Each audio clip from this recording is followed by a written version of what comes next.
kita semua dan selamat pagi yang kami hormati Ketua Setara, teman-teman dari juri, serta Bapak Ibu peserta sayembara. Alhamdulillah siang hari ini kami merasa kaget karena kalau arsitek yang masih muda-muda semua ya.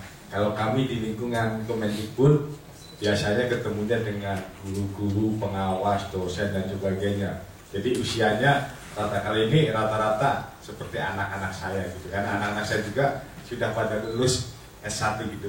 Bapak Ibu yang kami hormati, jadi siang hari ini pertama kami mewakili Direktur Pembinaan Pendidikan Khusus dan Layanan Khusus Ibu Renani sedianya mau bergabung dengan kita, tapi beliau ada tugas lain dengan Pak Menteri yang baru. Akhirnya kami Bapak Ibu yang kami hormati, jadi pertama kami memberikan apresiasi dan terima kasih kepada IAI karena kami baru pertama kali dibantu. Tadinya kami kalau bangun unit sekolah baru atau apa kami mendesain sendiri karena pada dasarnya bangunan itu sesuai dengan undang-undang yang ada itu harus direncanakan secara profesional, dilaksanakan secara profesional dan diawasi secara profesional. Nah ini perencanaannya juga nanti mudah-mudahan mendapat desain yang bagus. Nah kami inginnya nanti karena ini sekolah garis depan, ini menjadi ikonnya Kementerian Pendidikan dan Kebudayaan. Bahkan bukan saja Kementerian Pendidikan dan Kebudayaan, ini adalah ikonnya nawacitanya Pak Jokowi, membangun pendidikan, membangun masyarakat dari pikiran.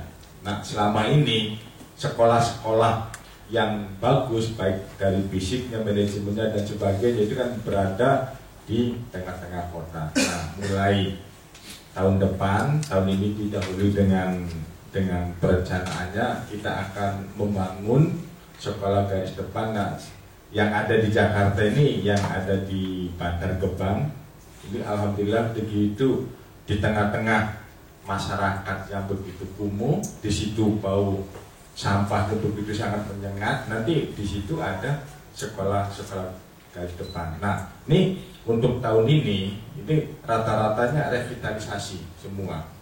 Baru tahun depan akan ada unit sekolah baru. Nah, setelah nanti tahun depan ada unit sekolah baru, mudah-mudahan tahun-tahun berikutnya juga akan akan ada unit sekolah baru yang di situ terintegrasi bukan saja SD, SMP, SMA, SMK, SLB, bahkan di situ juga ada dari TK juga, Pak. Jadi nanti mungkin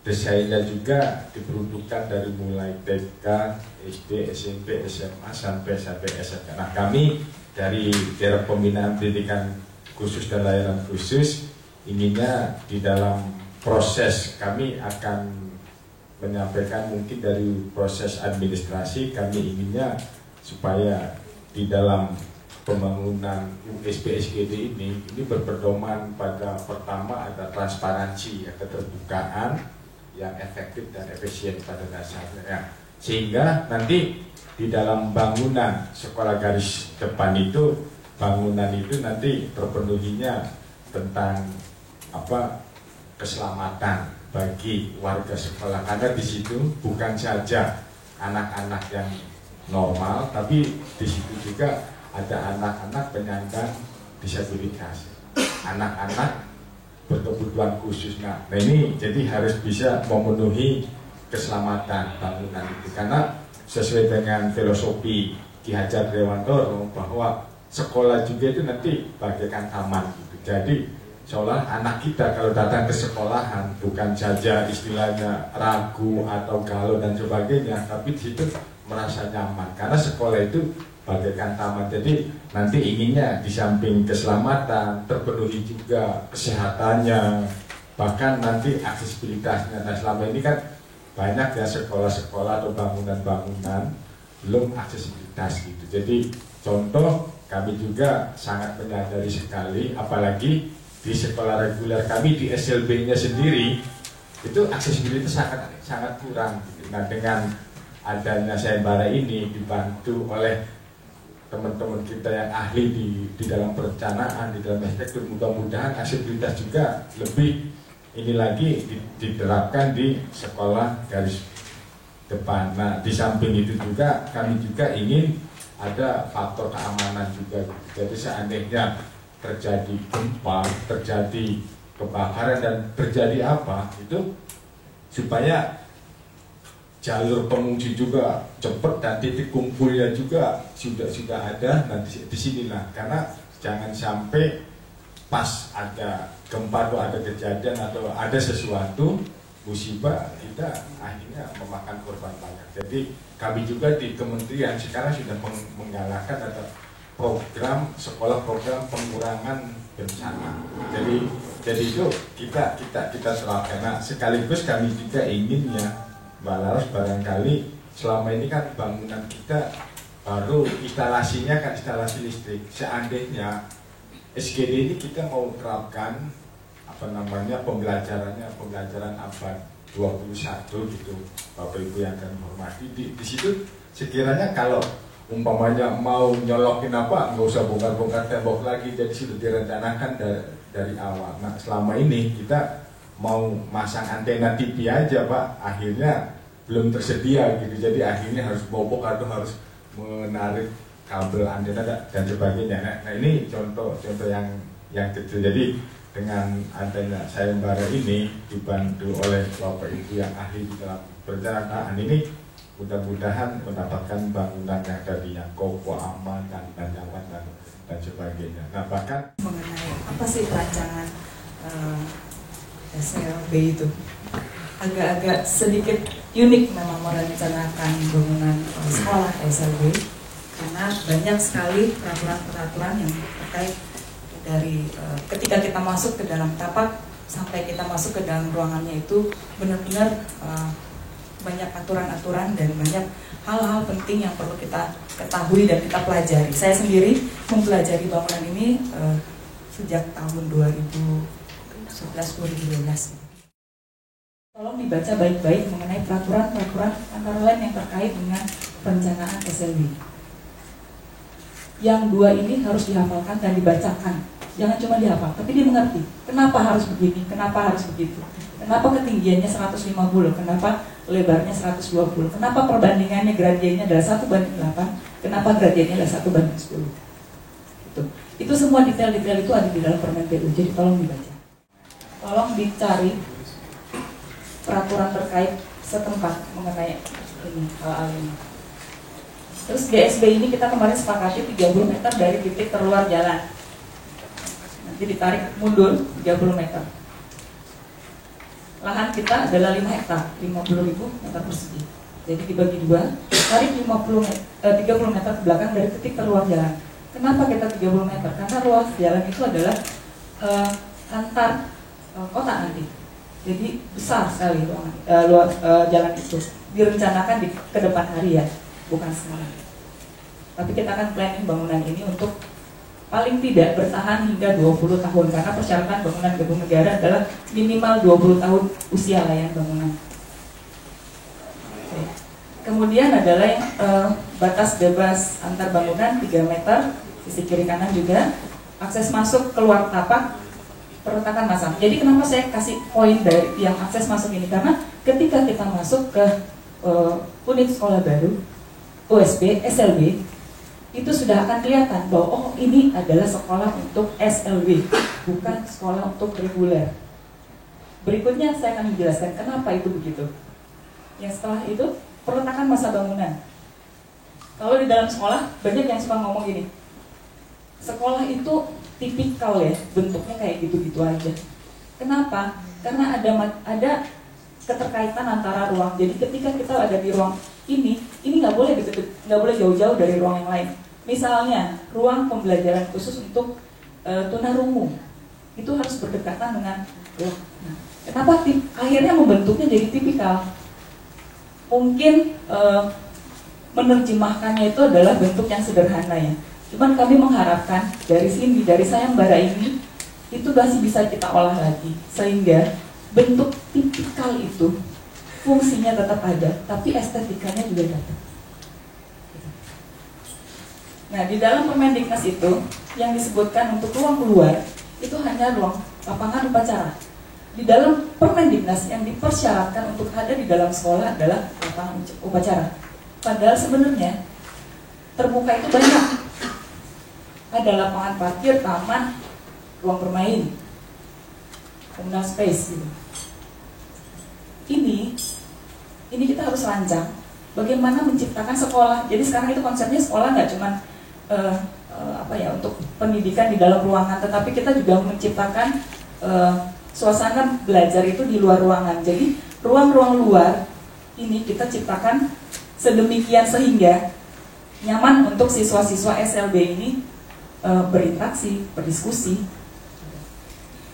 Sama, jadi tolong untuk lapangan upacara sendiri minimal yang dipersyaratkan di dalam Permendiknas itu berapa?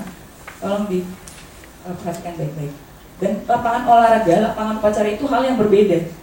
Upacara ya upacara, berarti ada kekerasan. Kalau bermain, mungkin tidak semuanya ground cover-nya ya seperti itu, bisa combine. Dan ada untuk SLB ini kan tingkatannya SD, SMP, SMA. Jadi tolong dipahami, SLB itu SD, SMP, SMA, SDLB, SMPLB, dan SMALB. Ketika kita merancang ruang bermain untuk SD, rancanglah ruang bermain seperti untuk anak SD. Terus yang berikutnya saya akan masuk ke akses. Aksesnya saya bagi lagi. Ada untuk kendaraan, ada untuk pejalan kaki, ada untuk pengguna kursi roda. Seperti saya sebutkan sebelumnya, ketika kita masuk ke lahan, kita sudah berbeda melihatnya. Ini adalah sekolah khusus untuk anak berkebutuhan khusus. Jadi sudah dipisahkan antara pengguna kursi roda dan pejalan kaki biasa, apalagi kendaraan bermotor. Jadi itu sudah harus terlihat. Aksesibilitasnya itu seperti apa sih? Kalau kita di trotoar sebenarnya di Jakarta sudah banyak ya. Ada guiding block, walaupun nggak terawat. Ada guiding block, ada beberapa yang ada remnya, ada pegangan rambatnya, atau handrail. Ada rem juga sebenarnya untuk perbedaan level. Terus saya mencoba menyederhanakan tapak itu, tapak SLB itu depan, tengah, belakang. Ini kayaknya udah semuanya udah pasti ngerti. Depan itu ya untuk parkir, area taman atau ruang terbuka.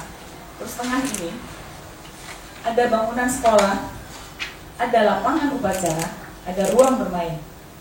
Karena kita merancang SLB ini dilengkapi dengan asrama dan rumah dinas, otomatis zonanya tidak akan di depan. Kita sepakati dulu. Jadi jangan menempatkan, karena kenapa? Ada dua hal yang berbeda dan sebenarnya ini adalah hunian kan.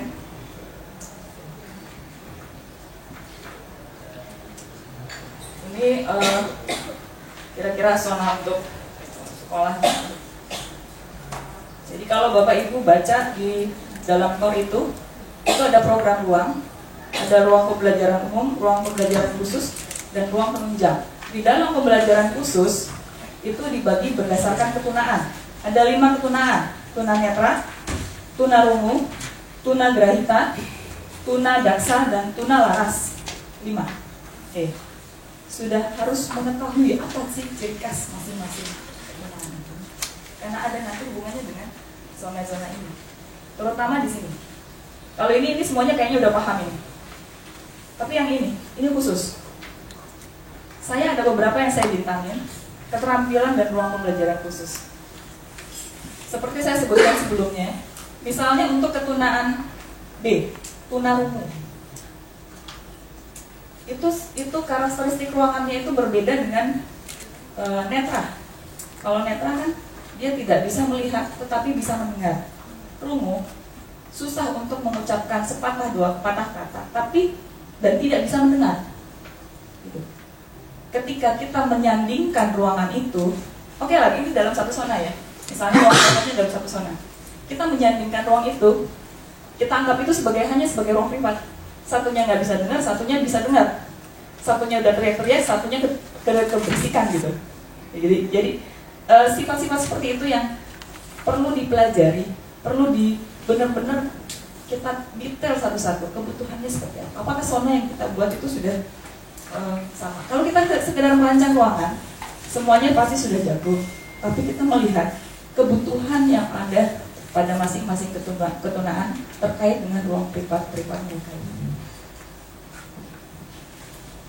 Berikutnya adalah ruang keterampilan. Kalau di dalam TOR itu program ruangnya keterampilan ada 2. Coba di create keterampilan apa yang dirancang untuk ini. Dan continuous ya. Apa istilahnya Pak Mujib? Kalau keterampilan kita yang dari SD, SMP? Linear. Jadi linear lah. Misalnya dari SD kita mengajarkan untuk keterampilan A, nyambung nggak dengan yang di SMP? Dari sekian banyak keterampilan itu, kelompokkan itu menjadi 2 ruangan yang bisa mewakili. Nah, ini yang pembelajaran khusus ini yang penting sekali karena itu ada beberapa kelompok tergantung ketunaan. Masing-masing ketunaan itu ada tunanetra. Misalnya di program ruang itu ada bina diri, ada orientasi mobilitas. Nah, itu perlu dipelajari apa sih sebenarnya orientasi mobilitas itu. Koneksi antar ruangannya seperti apa. Ini ditempatkan berdekatan dengan apa, sebaiknya apa. Nah, itu tuh yang perlu dipelajari, perlu kita. Karena kalau misalnya kita menyamaratakan, oke lah dia zona privat gitu, zona di belakang khusus untuk belajar gitu. Tapi ketika kita tidak memperhatikan ketunaan yang di penggunaannya ini agak-agak nggak terpakai nanti malah tidak maksimal desain yang kita buat. Nah ini semuanya sudah tahu ya. Pembelajaran umum, kelas, perpustakaan multimedia. Multimedia ini kenapa? Karena sekolah ini direncanakan untuk pembelajaran abad ke-21. Jadi walaupun di tengah hutan, nanti rencananya sekolah ini menjadi percontohan dan menjadi sekolah untuk pembelajaran abad 21. Jadi mungkin rencanakan seperti apa sih pembelajaran abad 21, desain yang sekarang gitu dan up to date sampai ke 20 tahun ke depan. Apa aja yang kira-kira diperlukan, teknologi apa saja. Berikutnya, nah ini tadi ada ruang pembelajaran khusus A, B, persepsi bunyi dan irama untuk tunarungu, bina diri untuk tunagrahita, bina graf tunadaksa, bina pribadi dan sosial untuk tunalaras, ada ruang keterampilan. Ini semuanya sebenarnya ada di Permendiknas nomor 33, termasuk penjelasannya. Berapa ruang minimalnya, berapa lebar minimalnya, apa saja yang dipersyaratkan. Untuk aksesibilitasnya di Permen PU nomor 30. Yang berikutnya adalah ruang kantor.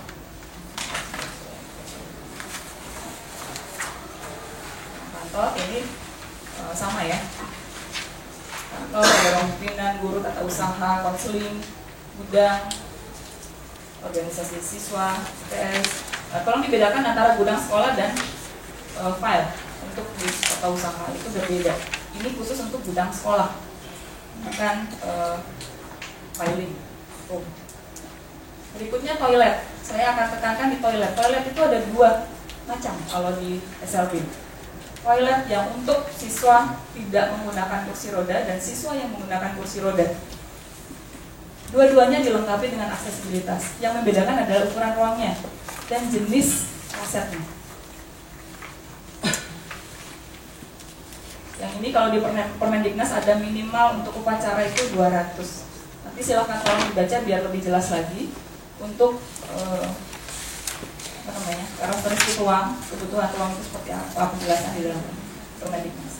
Total luas bangunan adalah 800 meter persegi. Yang berikutnya saya akan masuk ke asrama. Asrama ini putra dan putri. Sepintas dimensinya dan fungsi-fungsinya sudah familiar ya. Yang perlu kita perhatikan adalah kamar, tempat tidurnya tidak boleh susun. Kenapa? Ketika menggunakan kursi roda, siswanya nggak bisa naik ke tingkat yang atas. Jadi kita sepakati kamar ini untuk siswa ABK, kita anggap semuanya berkursi roda, sehingga tempat tidurnya tidak boleh ada yang susun. Beda dengan asrama yang reguler. Reguler bisa. Kenapa? Siswanya kan tidak ABK, tidak menggunakan kursi roda. Satu kamar 4 orang. Terus ini ada fungsi-fungsinya, ruang tidur, ruang pembina. Nah, pembina, jadi konsep asrama di sini untuk, jadi bukan kayak kos-kosan ya. Asrama itu kita ketemu sama, ada ruang tamunya, ada pembinanya. Jadi pembina itu yang benar-benar akan mengontrol. Jadi bukan kita masuk, kita buka pintu kamar, teras, itu kos-kosan. Kalau asrama, ada fungsi pembinaan di situ. Jadi ada controlling di situ, ada manajemen di situ. Kamar mandi juga sama, ada yang untuk kursi roda dan ada yang umum. Selebihnya fungsi-fungsi yang sudah familiar ya, area cuci, jemur, gudang. Jadi bukan kita buka pintu keluar langsung ketemu sekolah gitu, enggak. Ini benar-benar seperti rumah yang dijaga oleh seorang pembina. Asrama putra 1, putri 1. Jadi ada 2 pembina. Kalau misalnya pertanyaannya, masa bangunan yang umum-umum, fungsi yang umum, misalnya dapur, ruang makan, bisa nggak digabung satu? Bisa saja. Itu tergantung kreativitasnya nanti aja, bagaimana kenapa alasannya begitu. Tolong dipikirkan lagi mengenai apakah ini efektif untuk sekolah, karena ini akan dikelola oleh sekolah. Ya, karena ada cost nanti yang akan di situ ketika itu bangunan itu operasional. Jadi kan kita akan mintakan, ini sebenarnya bangunan ini costnya berapa sih? Ini untuk alternatif parkir saja. Nanti untuk parkir, desain parkirnya tolong diperhatikan untuk persyaratan rambu parkir, persyaratan parkir untuk pengguna kursi roda. Ini contoh aksesibilitas yang ada di dalam tapak dari pintu masuk sampai di sekolah. Jadi modelnya seperti ini. Ini sering kita lihat kan di trotoar ya. Tapi jangan sampai salah pasang nanti. Ini harus digambar. Jadi dalam gambar nanti harus terlihat. Bukan bentuknya ya, tapi sonanya yang kita lihat. Bentuknya justru kita mengharapkan sesuatu yang berbeda di sini. Makanya kita adakan sayembara. Kenapa harus kantor paling depan? Yang masuk ke sini adalah bukan cuma warga sekolah, tapi orang awam juga masuk. Bisa dibayangkan ketika bukan kantor yang pertama kita ketemu, orang akan nanya, Pak, kantornya di mana? Oh, di sana, Pak. Lurus dulu, belok kiri, belok kanan, ketemu dengan ruang kepala sekolah atau ruang TU. Nah, jangan sampai kita kayak begitu. Kita pengen di depan itu benar-benar suatu titik tangkap. Siapapun yang masuk tidak akan nanya-nanya lagi. Itu sudah menjadi kesepakatan bersama. Kalau kantor itu adalah titik tangkap pertama untuk sebuah sekolah. Oke, yang berikutnya nanti yang berikutnya adalah soal-soal seperti yang saya jelaskan yang sebelumnya ya.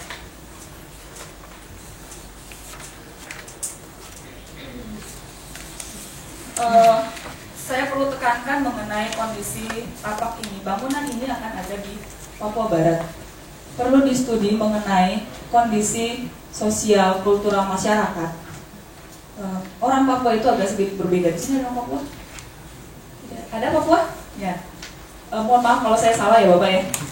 Jadi kami sudah pernah membangun asrama siswa kerjasama dengan UP4D itu di pegunungan sampai ke pegunungan Papua dan Papua Barat.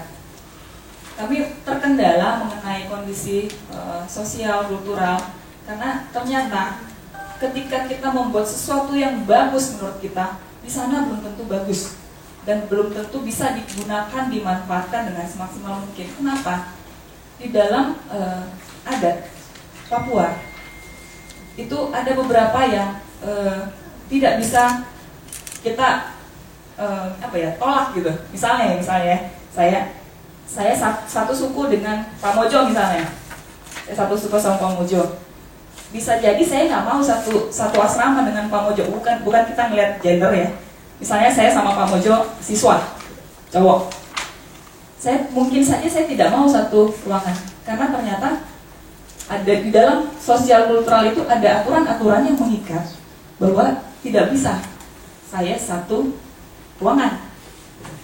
Jadi tolong dipahami hal-hal ini. Jadi tolong distudi dengan baik. Bentuk seperti apakah sebenarnya yang paling tepat untuk asrama? Karena ini ada kaitannya nanti dengan asrama. Itu ya. Terus yang berikutnya orientasi ruangan. Ruang kelas. So typical. Kenapa? Karena ruang kelas itu kan kadang-kadang kita masuk pintu, ketemu ruang guru, ketemu guru. Pasti depannya setelah itu kita akan lihat siswa. Kayak gini lah, misalnya pintu masuknya dari sini. Saya ketemu Mbak Laras, gurunya di sini berarti. Murid-muridnya di sini. Kenapa? Berarti jendelanya dari sana. Kenapa? Karena itu ternyata bayangannya itu biar tidak jatuh ke media tulis.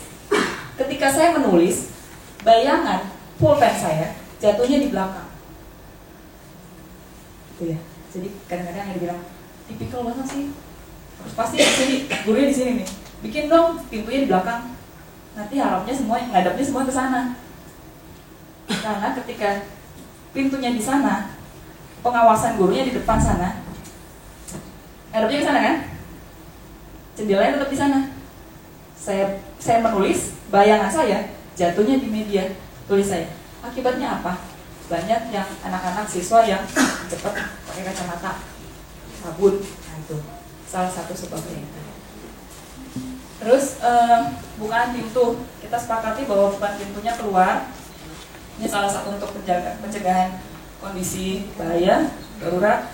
Ketika terjadi kondisi darurat, kita langsung keluar, mendorong pintu itu keluar, jadi tidak ditarik lagi. Jadi kita sepakati bahwa semua pintu akan kita buka keluar. Terus jenis bukaan jendela, jangan sampai, tolong diperhatikan mengenai ketinggian.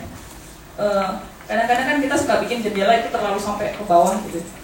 Ingat, bangunan ini untuk SLB itu ada penggunaan handrail di sepanjang selasar. Ketinggian handrail berapa yang dipersyaratkan, tolong baca di Permen PU. Bukan jendela, jangan sampai ketika kita buka jendela ada yang jalan nabrak. Tuh. Ya. 7 Mbak? 7. Yang berikutnya gini, tadi keterikatan antara ruangan dan sifat ruangan. Tadi sudah saya singgung ya mengenai, jadi misalnya ruang tunarungu dan tunanetra, kalau misalnya dipisahkan, kalau misalnya disandingkan, bagaimana? Kalau terpaksa harus disandingkan, bagaimana solusinya di situ? Teknologi kan banyak ya sekarang ini. Jadi bisa kita harus lihat dulu, kita studi dulu mengenai ketunahan itu seperti apa sih, ada 5 itu, masing-masing ciri khasnya masing-masing seperti apa. Untuk kita baru masuk ke dalam desain ruangan, layout ruangan seperti apa. Terus untuk prinsip sekolah aman, kondisi kita di Sorong Selatan itu agak rawan gempa. Jadi tolong dibaca mengenai peraturan bangunan tahan gempa. Yang berikutnya aksesibilitas, guiding block, handrail ramp, fasilitas pengaman bangunan, jalur evakuasi, titik kumpul, alarm dan lampu tanda bahaya. Di dalam PU juga sudah ada mengenai lampu tanda bahaya untuk difabel. Jadi ini saya jelaskan sedikit mengenai aksesibilitas pegangan rambat. Ini aplikasinya, jalur pedestrian, seluruh selasar ruangan sekolah, wastafel dan toilet. Pertanyaannya, ketika di dalam asrama dipasang nggak? Dipasang. Selasar depan sampai ke dalam, kecuali kamar, itu nggak usah dipasang. Tapi selasar di dalam dan di luar ruangan harus dipasang. Termasuk guiding block, handrail, guiding block dipasang. Ya. Nah ini guiding block ini ada 2, rambu garis dan rambu titik. Apa bedanya? Garis untuk menunjukkan arah perjalanan, rambu titik untuk menunjukkan persimpangan atau perbedaan level.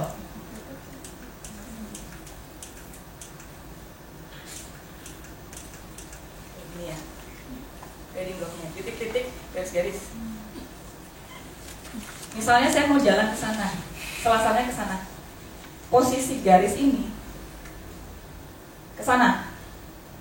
Ketika belok ke kiri, akan ada rambu ini dulu, warning, titik-titik. Bu, depan ada belokan loh. Artinya begitu ya. Bu, ada belokan loh di depan. Saya pasang 1. Belokannya kemana? Kiri atau kanan? Ke kiri. Berarti dia akan mobilan pemasangan di sebelah kiri. Berikutnya, garisnya akan mengarah ke kiri. Jadi bukan lagi ngarahnya ke sana, tapi saya belok gitu. Itu berarti salah pasang. Jangan sampai salah pasang. Benar penempatannya, tapi salah posisi garisnya.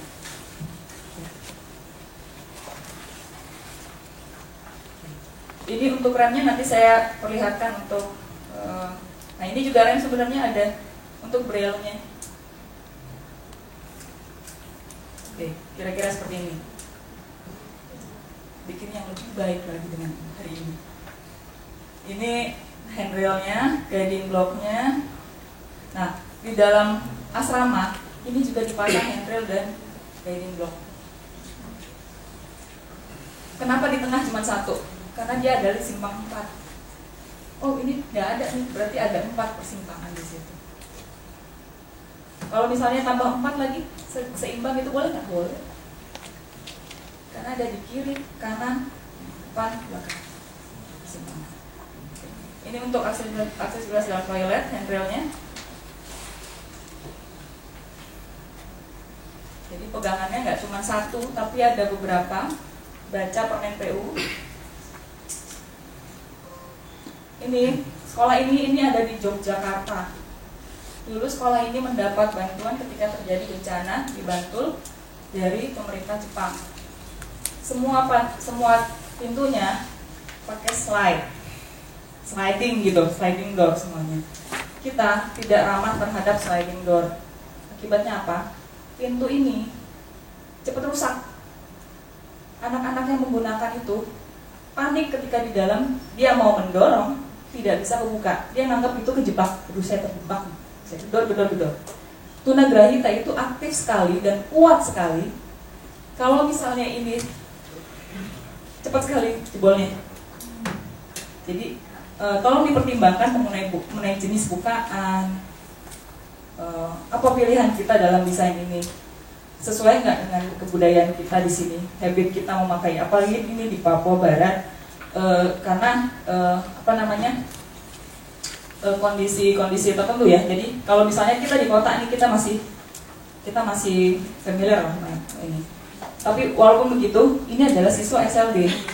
SLB itu agak khusus perlakuannya, terutama untuk tunagrahita itu agak perlakuan khusus lah. Nanti coba baca lagi mengenai tunagrahita itu seperti apa. Ini untuk rem. Nah ini ada gradien-gradiennya di dalam ruangan dan di luar ruangan.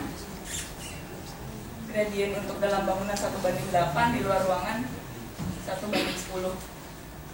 Jadi contohnya seperti ini. Tadi saya sempat singgung mengenai alarm. Ini di dalam Permen PU itu ada mengenai alarm keadaan darurat.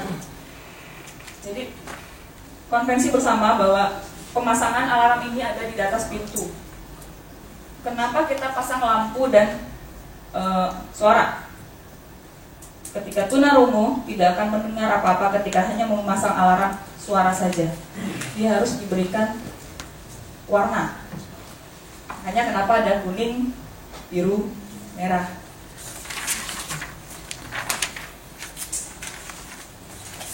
Saya rasa itu saja inti-intinya dari rencana sekolah luar biasa. Sekian dari saya kembalikan ke Mbak Laras. Ini secara umum tidak jauh berbeda dari apa yang telah disampaikan oleh Yoka.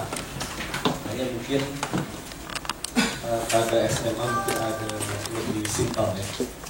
Jadi simpel dikarenakan banyak hal-hal yang juga sifatnya lebih standar gitu ya. Tadi kekhususan yang ada di dalam bangunan ataupun kelengkapan ruang SLB ini khusus untuk di SMA ini lebih sederhana, lebih standar. Jadi ini yang mungkin akan menjadi salah satu bahan bahasa. Pertama, ada 4 hal yang akan kami sampaikan. Intinya ini poin pertama terkait dengan konsep desain yang ramah lingkungan, hemat energi, mudah dari sisi pemeliharaan dan perawatan, serta mengacu pada konsep bangunan tahan gempa itu sudah dijelaskan di dalam target sayembara, itu sudah ada di dalam top. Kedua, desain mempertimbangkan kearifan lokal dan sosial budaya masyarakat juga tadi sudah dijelaskan. Saya kira sudah cukup jelas. Ketiga, terkait pemenuhan standar minimal. Nah ini saya kira ini menjadi pesan umum bahwa baik di Rektorat di PKLK maupun di SMA ada acuan-acuan standar, baik itu menyangkut pemenuhan dari sisi desain ruang secara standar pelayanan minimum. Jadi apa yang nanti akan disampaikan itu minimalnya, pemenuhan minimal untuk ruang-ruang yang sudah ditetapkan. Juga terkait standar kelengkapan ruang yang kami minta itu tersedia pada 1 unit sekolah baru SMA. Dan keempat, terkait pembiayaan. Nah, khusus untuk pembiayaan USB SMA ini, karena di dalam perencanaan sekolah untuk kapasitas maksimal, kita menerapkan pemenuhan untuk total ruang kelas itu sampai 27 ruang kelas ya, untuk unit sekolah baru. Nah, di dalam pembiayaan ini yang akan nanti kami minta pada teman-teman semua serta saya juga adanya pendekatan konsep sekolah tumbuh. Jadi bahwa nanti desain itu dalam kapasitas maksimal benar, tapi mohon juga nanti dipertimbangkan ketika di dalam rencana implementasi pelaksanaan pembangunan, tentunya itu akan kita laksanakan secara bertahap. Pola bertahapnya ini adalah salah satu penilaian bagaimana nanti kita akan laksanakan secara bertahap. Misalkan tidak akan langsung kita bangun 27 ruang kelas beserta kelengkapan volume ruang belajar ataupun ruang pendukung lainnya. Ini saya kira sudah kita sama-sama pahami. Kita memberikan kebebasan dari sisi aspek desain, tapi ada beberapa hal yang kami pertimbangkan mohon menjadi catatan. Tadi juga sudah disampaikan oleh Bu Eka, respon terhadap matahari, sirkulasi udara dan lain-lain. Intinya memudahkan pemeliharaan, perawatan, hemat energi. Jadi apalagi tadi dengan pertimbangan aspek sosial budaya tadi sudah cukup jelas disampaikan oleh Bu Eka. Untuk konsep bangunan tahan gempa saya kira sudah kita pahami bersama ya, bahwa itu kita tidak mengunci bahwa penggunaan struktur beton atau juga penggunaan komposit bahan itu kami persilahkan kepada rekan-rekan untuk membuat suatu perencanaan. Yang penting kaidahnya ini, kaidah sebagai bangunan tahan gempa. Nah ini untuk konsep USB tumbuh. Ya. Jadi ada skenario bahwa ini akan bisa kita laksanakan secara bertahap pada lahan yang tadi sudah disampaikan bahwa kan tadi ada 2 area ya, di SLB dan SMA. Zonanya baik publik, semi publik, privat tadi juga sudah saya kira sudah cukup jelas disampaikan oleh Bu Eka. Jadi tidak ada hal yang berbeda dalam hal ini. Hanya mungkin kami juga memberikan perhatian. Tentunya walaupun kita berbeda area antara SLB, SLA, tentu juga boleh juga dipertimbangkan apabila ada beberapa fasilitas umum yang bisa kita gunakan bersama. Jadi tidak mesti sangat terpisah gitu. Jadi kita bisa ada interaksi bersama antara SMA, SLB kalau memang dimungkinkan. Namun kalau tadi melihat komposisi luas lahan 5 hektar itu memang sangat cukup luas ya. Karena nah ini kami sendiri untuk standar lahan ini apabila sampai 27 ruang kelas atau rombongan belajar itu cukup membutuhkan 1,5 hektar. Bahwa kita SMA tadi misalkan dapat alokasi 2,5 hektar. Berarti cukup terbuka ya, untuk teman-teman semua melakukan pemetaan desain ruang ya, dan tapak untuk dari sisi desain. Tapi standar minimal kami 1,5 hektar pun cukup di optimal.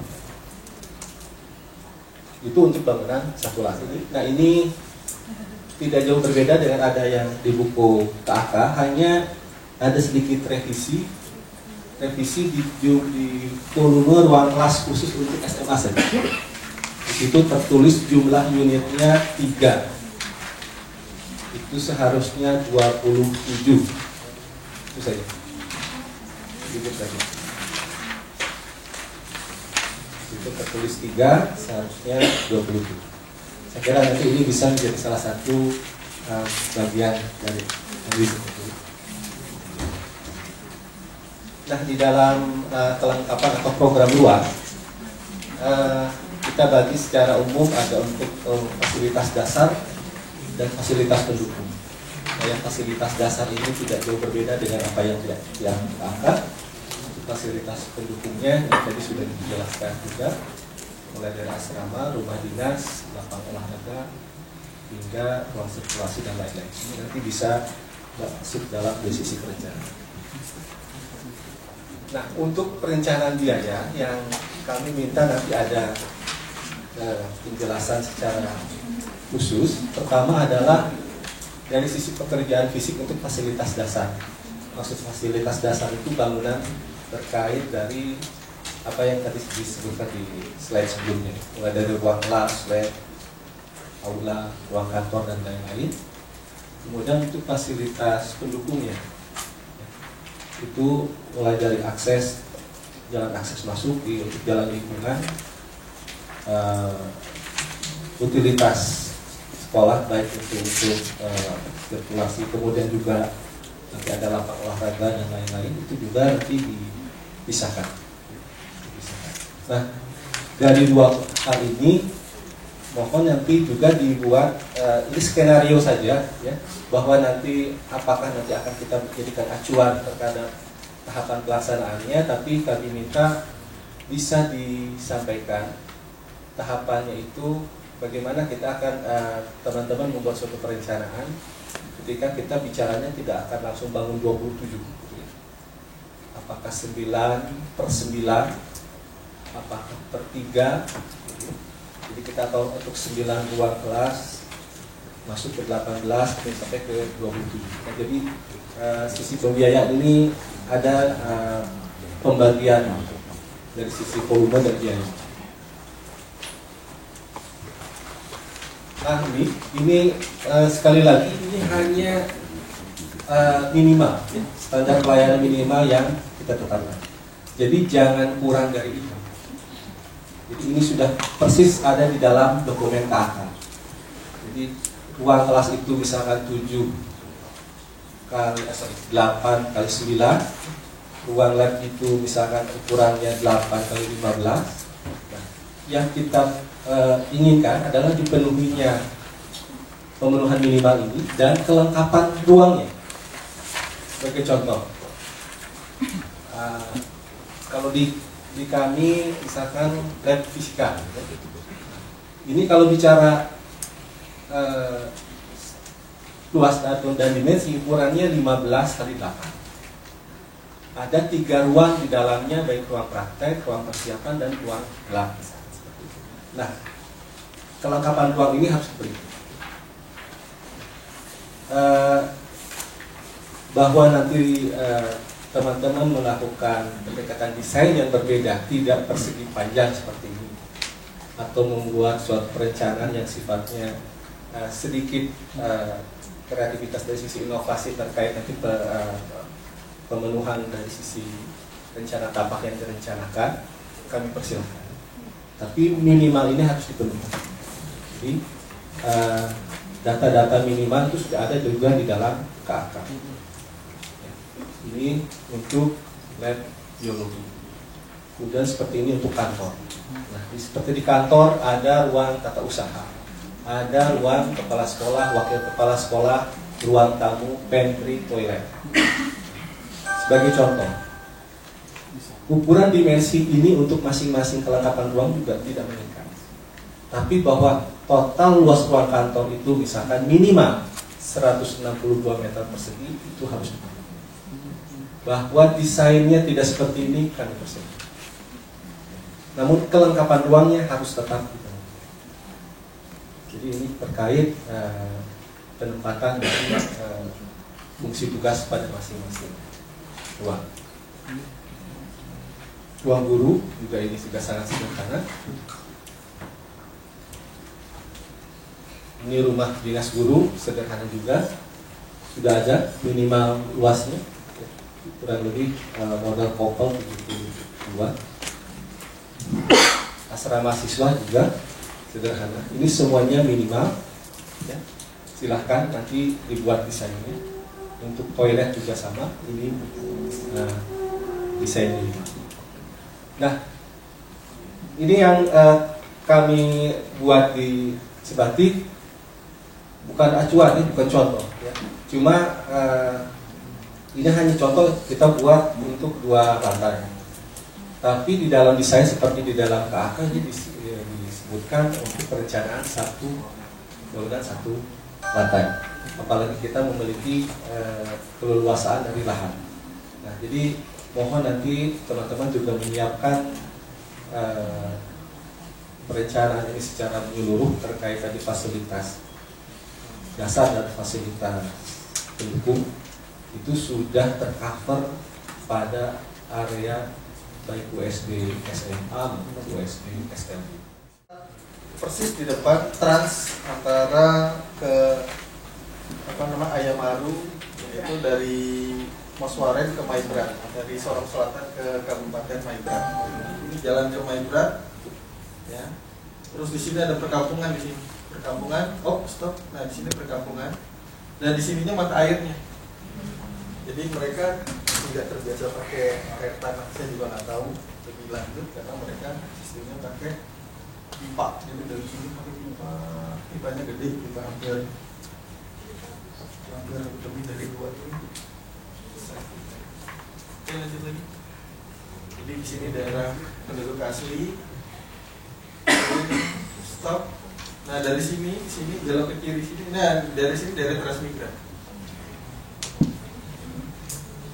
Ya, jadi dalam catchment area untuk lahan kita ada 2, yaitu penduduk asli dan penduduk transmigran. Nah dari lokasi ini ke transmigran sekitar 3-5 kilo, yang terdekat 3 kilo, terdekat 5 kilonya. Kalau yang tadi ke sana ke pemukiman aslinya 1 kilo. Tapi ada juga penduduk aslinya. Sekarang sudah berbaur juga penduduk aslinya. Ada yang berbaur di sini. Tapi mayoritas yang di sini adalah transmigran.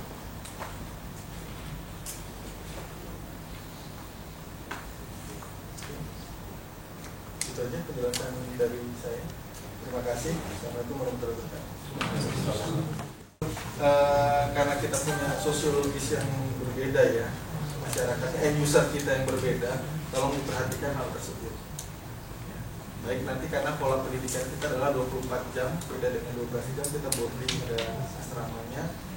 Perlu diperhatikan ya, tadi Bu Eka sudah sampaikan mengenai mungkin ada yang antar suku tidak bisa tinggal satu rumah.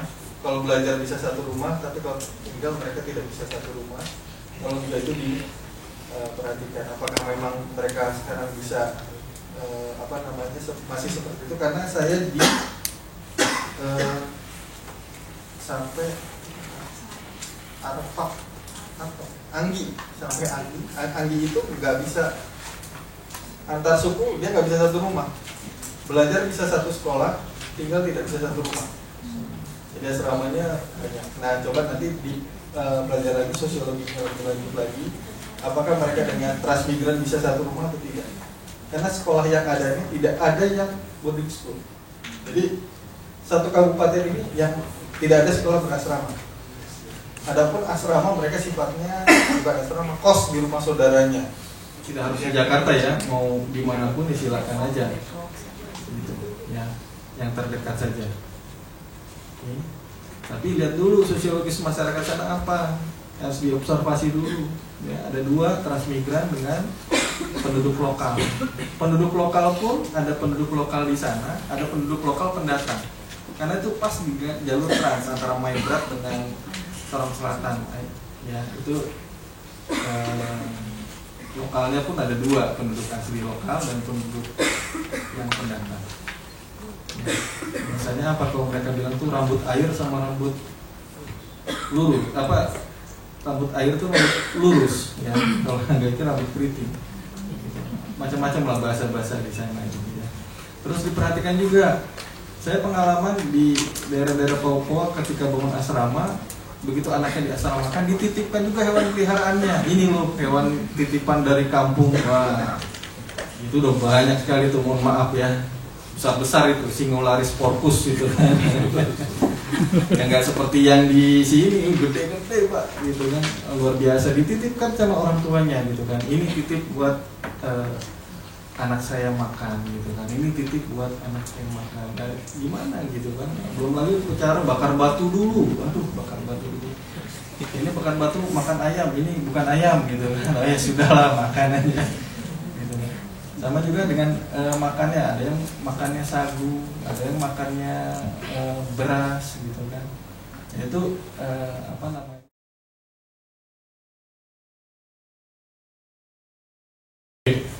karena di sini kurang begitu jelas keterangannya. Jadi kalau di tabel program ruang di SLB itu kan di sini ada keterangan jenjangnya, ada SDLB, SMPLB dan SMALB.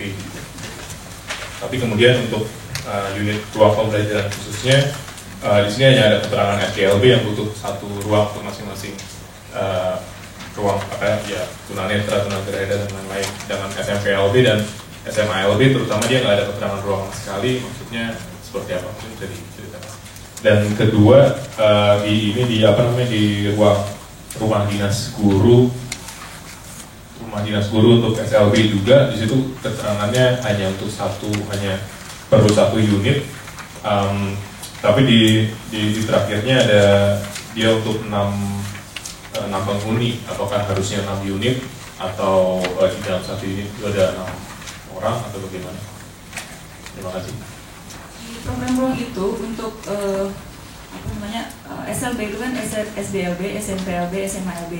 Kalau untuk SDLB itu memang membutuhkan ruang pembelajaran khusus untuk tingkat SD. Jadi pembelajaran khusus ini untuk tingkat SD. Kalau di dalam Permendiknas 33 itu di halaman 13 itu akan ada tabel yang menerangkan bahwa ruang pembelajaran khusus itu memang untuk SD saja. Ketika masuk SMP dan SMA itu pembelajaran khususnya adalah keterampilan. Gitu. Ya. Jadi nanti tadi saya tekankan tolong dibaca untuk Permendiknasnya biar lebih mengerti mengenai program ruang ini, karena sebenarnya program ruang ini adalah terjemahan dari Permendiknas, jadi saya simplified aja.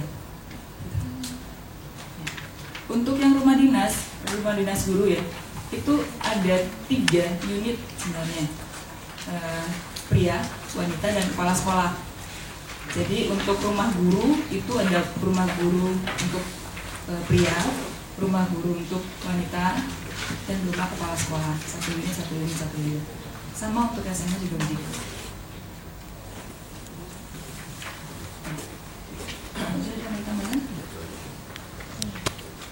Terkait mengenai ruang tadi, kita mesti menjelaskan dulu mengenai tujuannya. Jadi antara SDLB, SMPLB, dan SMALB kenapa kita bangun semuanya itu satu atap, karena merupakan satu keterkaitan.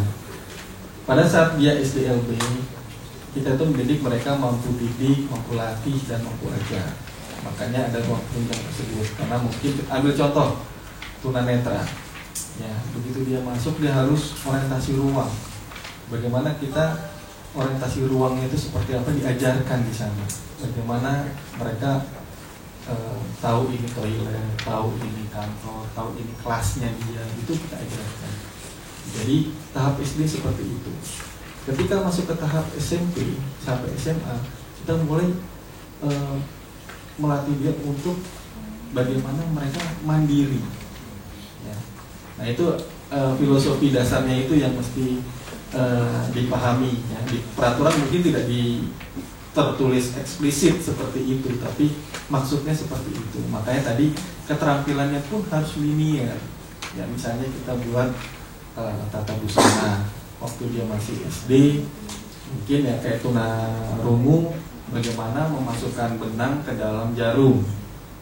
Nanti SMP bagaimana caranya dia menjahit pakai tangan. SMA bagaimana dia menjahit pakai mesin jahit. Nah, jadi itu yang dimaksud dengan linear. Jadi bukan hanya pola pendidikannya saja, tapi bagaimana mengakomodir kemandiriannya mereka. Jadi kompleksitasnya ada di situ. Ya, jadi nanti kalau misalnya ingin membangun keterampilan, itu keterampilannya secara garis besar ada yang kering, ada yang basah. Ya, terusnya nanti yang kering apa aja sih yang mau akan dikembangkan di sana? Dilihat dari sosiologisnya masyarakat di sana seperti apa. Ya, kayak contohnya ternyata daerah sana banyak yang bertani, misalnya dia buat dodol atau apa, yang mungkin itu akan dikembangkan. Jadi jangan sampai nanti kita salah mengembangkan potensi daerahnya itu tidak linear. Nah, itu yang kita harapkan. Saya mau tanyakan kan di sini ada di program ada kebutuhan untuk GOR, olahraga itu diperuntukkan untuk hanya SMA atau masuk SDLB, karena itu harus diperhatikan juga problemnya. Kemudian SMA ini apakah USD SMA ini apakah ada untuk orang untuk difabel juga, atau SMA ini khusus untuk yang normal? Itu juga di sini belum jelas, soalnya di program USB sekolah luar biasa di sini program ruang SMA-nya ini 0 ditulisnya. Jadi apakah SMA itu digabung yang luar biasa atau normal terpisah?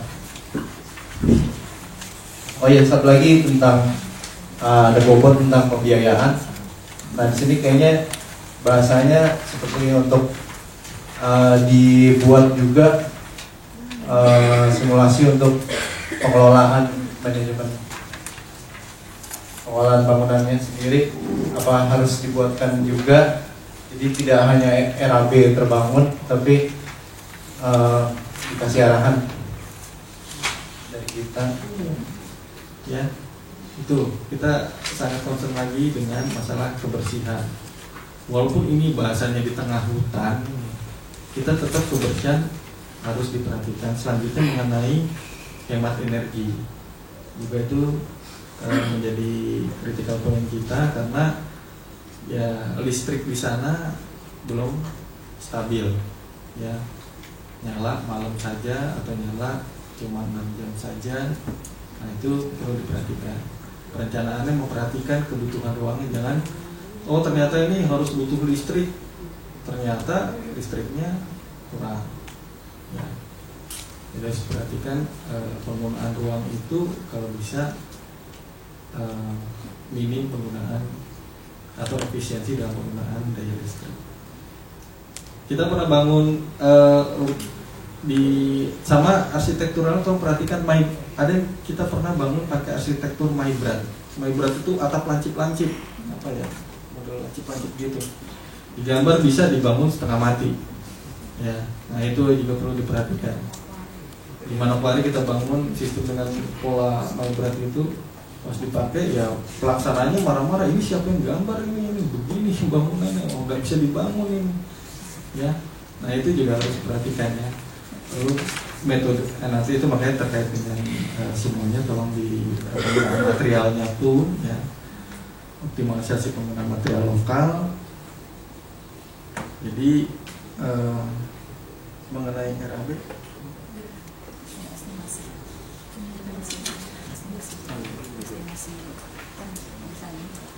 oh iya, estimasi saja. Jadi